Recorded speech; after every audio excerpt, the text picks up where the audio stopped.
They've been so supportive of this tournament, and we feel so blessed to have the amenities that we've been given over at the Greenbrier. It's a wonderful tournament, and talking to a lot of the volunteers and staff there who go home to no power and no water, to know that they're coming out to make this tournament happen for us. We're just very humbled. Friday was a disaster in many ways.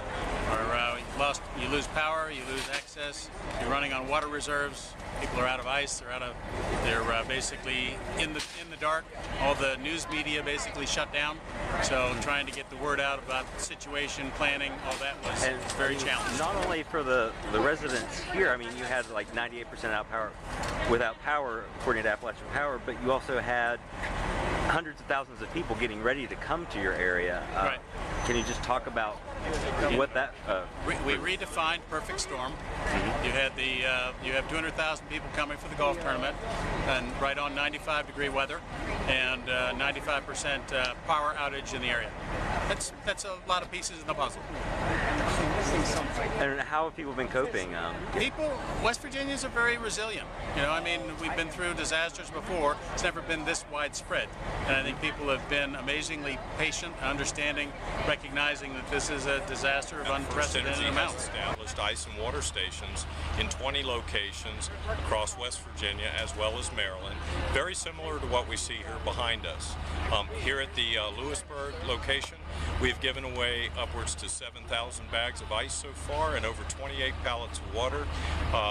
We so appreciate the PGA Wives that are here today helping out and volunteering, relieving our volunteers. They really need some rest. We've had folks here, Jared, who have not had any relief whatsoever. They've been here every day, every minute the station's been open. And the touching part, and it plays to the spirit of West Virginians, is that these folks themselves, a lot of them do not have power at their home. And so we're just so blessed here to have these kinds of people helping us out. We've heard this compared to a hurricane, but I always said a hurricane you do get a few days notice.